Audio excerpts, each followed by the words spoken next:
The videos on the Roland R-8 that found their way to the cutting room floor, but I've compiled them for you to watch.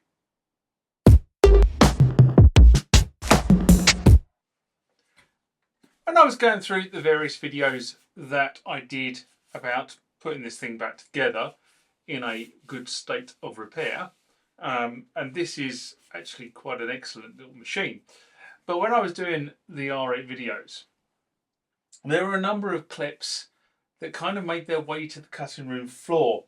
How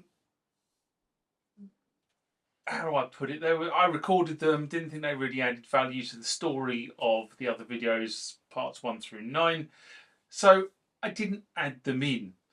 But reality is there were other things that I did on the restoration of the R8 that I thought, well, you know what, it would be interesting just to show people some of the other things that went into rebuilding that machine, or should I say that drum machine, to be more specific. So they were recorded, and to be honest, unusually for me, because normally I would probably put those clips into a file and probably forget about them, but unusually I looked at them and thought, you know, there is actually an amount of material here that you either want to watch or you don't want to watch. But there were specific things that I did, apart, you know, putting the machine back together or taking the machine to pieces. So in this video, you'll see the foil shield being restored, which was an element that I didn't show properly. You also see me cleaning both the circuit boards with a toothbrush in my kitchen sink. You'll see me polishing the strike buttons and the general buttons on the control surface to make them a little bit more friendly to the touch. I don't know whether you can see this, but these actually shine now. And then there was some other more things that you can't see. So there is a piece of metal that sits behind the strike pads. When I say behind the strike pads, I'm talking about these pads here, the ones that take the punishment. Gives the assembly more strength, but they were rusted on both the donor and target.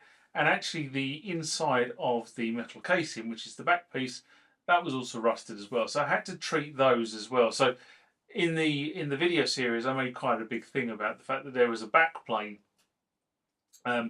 onto which the control boards go. So these are not the surface control, the ones that control the buttons. These are the boards that actually have the logic and the cards plug into and the MIDI cables coming out of. But that logic board, that piece of metal, was horrendously corroded and required a strip back all the way to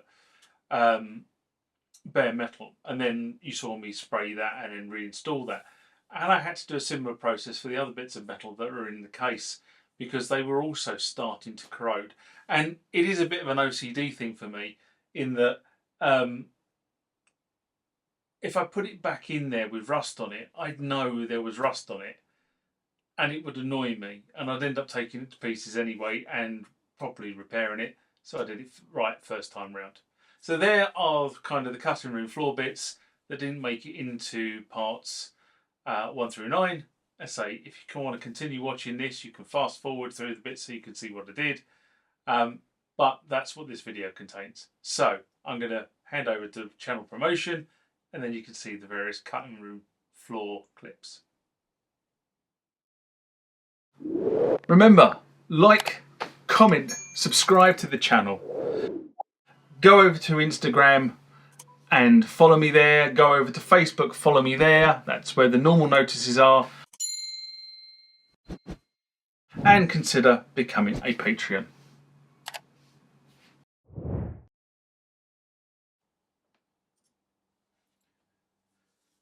The Roland R-8 comes fitted with a foil shield that sits between the main logic board and the control surface.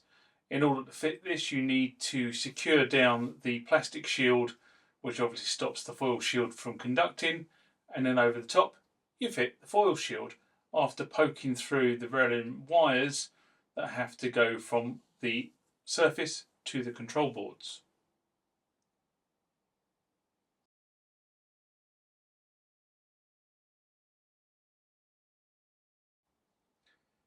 All the circuit boards on both R8s, the donor and the target machines, were absolutely filthy. So they took a trip to the sink with warm soapy water before I cooked dinner.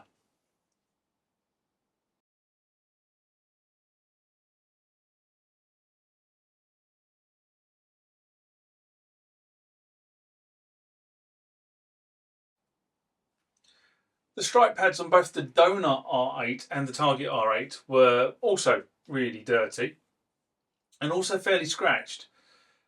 All the buttons and pads were treated to the same trip to the sink full of soapy water to get rid of the surface dirt.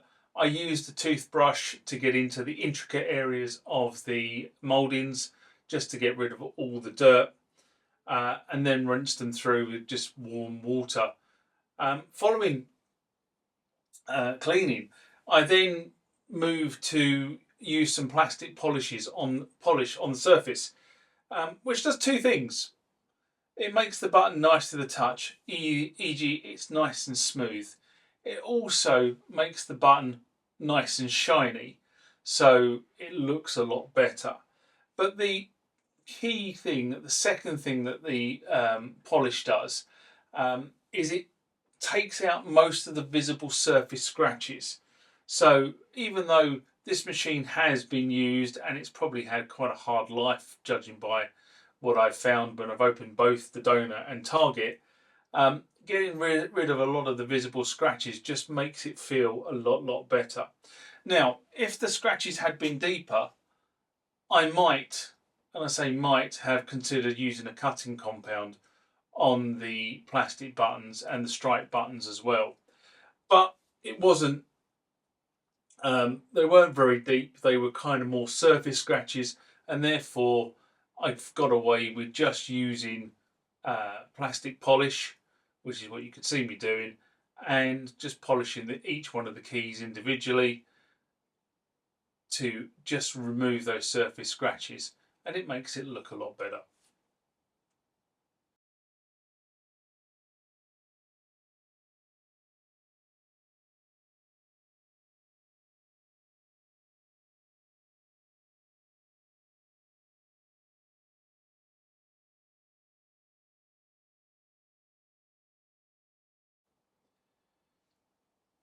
And another area that was I wasn't sure I was going to put any attention to was the strike plate. This is a metal plate that sits behind the strike pads on the surface control. And effectively, what it does is it provides strength to that plastic moulding, which is the strike pad. And then there's a gel that goes between it, which is obviously the contacts. And it gives that whole assembly strength, for punishment of overzealous musicians. So what I've done is I took those plates out.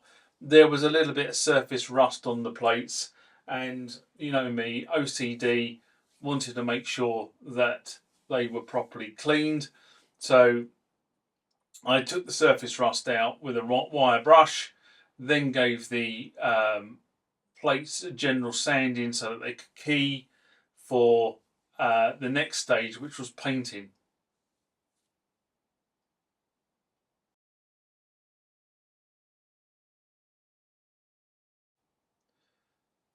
But before we get to painting, you need to remove all the contaminants on the surface. This, using IPA, does two things. Number one, it gets rid of the contaminants. Number two, it also then takes any surface moisture away, ready for painting. And I just use a piece of wire to string them in my makeshift paint bay. And now we move over to the paint bay. As you can see, I've just hanging the relevant component up. It was a fairly windy day, unfortunately, so I had to contend with that.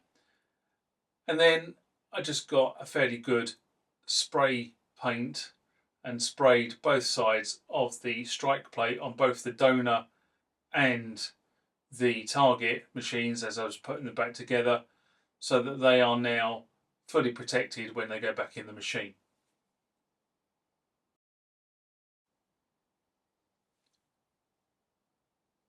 I was quite surprised to find that the back plates on both the R8 units had surface rust on them.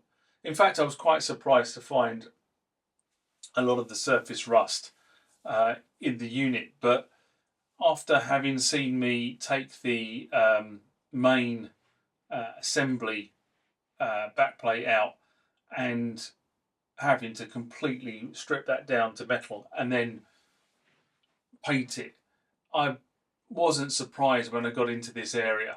And so what I did was I basically took the backplate for both the donor and the target R8 and I sanded them down with a sander. The sander got rid of most of the surface rust.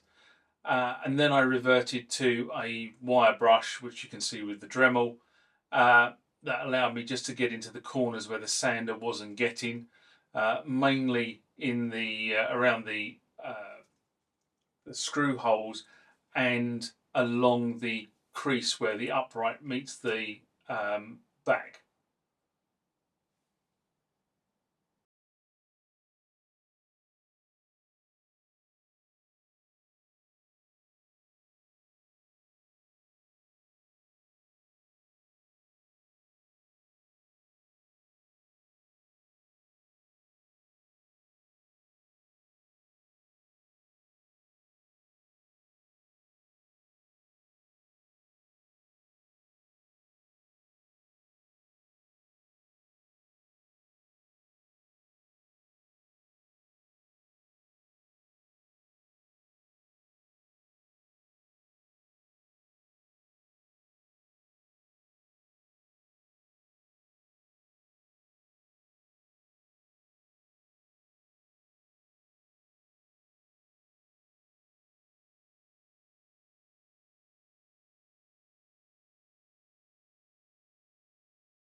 I then treated both the back plates to a coating of IPA for the same reason I did on the strike plate. Ignore the fact that I actually managed to spill a chunk of IPA on the metal. It won't hurt the metal because eventually it evaporates quite quickly. And then again, I used some wire to allow me to hang this piece up in my temporary spray booth, ready for spraying.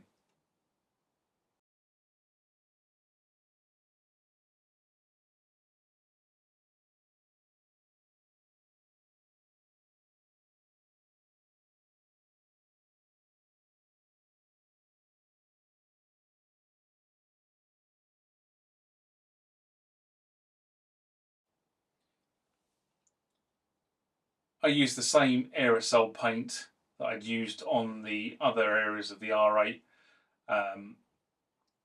This is just a good undercoat stroke top coat paint.